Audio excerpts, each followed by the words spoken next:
국내 사건 사고 소식 하나 더 짚어봐야겠습니다. 재력가를 노려서 수개월 동안 아주 집요하게 계획된 범행이 하나 있습니다.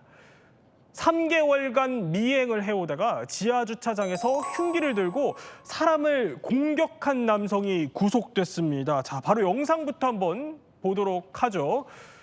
자, 이겁니다. 조용한 주차장인데 지금 누군가가 저렇게 달려가죠.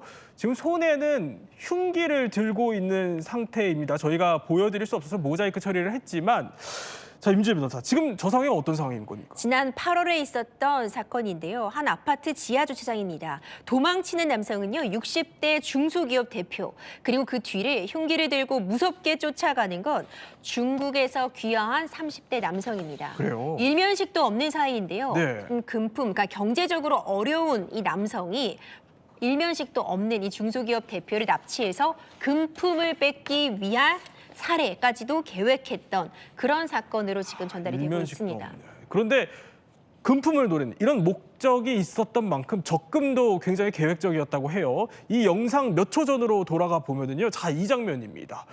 두 남성이 대치를 하는 것 같은데 지금 보면은 한 남성이 얼굴에 무언가를 가져다 대는 장면이 포착이 됐어요. 뭐냐면은요, 접착제를 바른 상자입니다.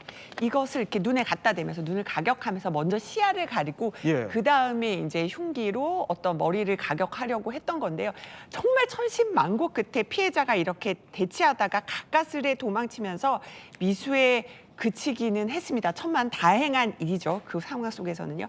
이것도 이렇게 그 시야를 가리려고 했다는 것도 이번에 잡힌 사람의 공범이 있다는 사실이 어떤 그 공범과의 통화 내역에서 추가로 밝혀진 것들이거든요. 그래서 저것도 얼마나 치밀하게 준비했는지, 접착제 바른 상자를 준비한 것도 치밀하게 범행을 준비했다는 하나의 근거로 제시가 되고 있는 상황입니다. 그런데 임지혜 변호사, 원래 지금 저희가 소개해드리고 있는 이 사건이 경찰이 특수상해죄를 적용해서 검찰로 넘겼는데 이게 이제 나중에 검찰의 보완 수사로 공범의 계획 범죄 이런 정황들이 더 드러난 거라면서요. 그렇죠. 당초에는요, 일면식도 없는 사이에 이 흉기를 가지고 폭행해서 상해에 이르게 한 특수 상해로서 경찰에서는 이 사건을 넘겼습니다. 근데 검찰이 보완 수사를 해보니까 네. 금품이라는 분명한 목적이 있었다는 걸 확인한 겁니다.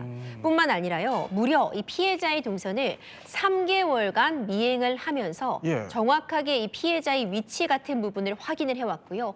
이 추적을 피하기 위해서 인근 CCTV도 막아놓은 그런 부분까지 확인이 됐습니다. 도망칠 차량은 물론이거니와 흉기 같은 부분도 사전에 구입을 했고 해외 도주 계획까지 구체적으로 세운 겁니다.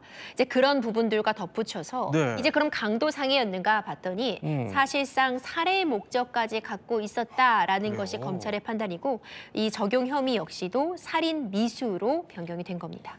아니 그러니까 경찰이 조사할 때는 2인 1조의 존재를 몰랐다가 이게 나중에 검찰이 알게 됐다는 거예요. 그럼 경찰은 왜 몰랐던 거예요?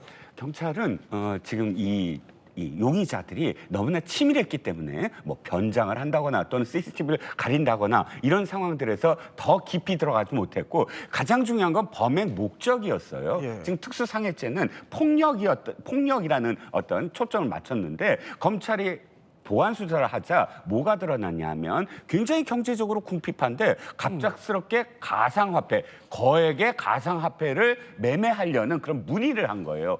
그걸 캐치한 순간 이게 어떤 목적이 지금 금전을 갈취하려고 했구나라는 데서부터 출발을 해서 보완 수사를 하다 보니까 변호사께서 말씀하셨지만 시신은닉 장소를 임차하는 것까지 계획을 했어요. 그래서 살인 미수라는 거 초점을 맞추고 공범까지 드러나게 된 겁니다. 그러니까 처음에 초동 수사에서 경찰이 놓친 것들을 네. 검찰이 보완 수사에서 많은 것들을 지금 캐치해낸 거죠.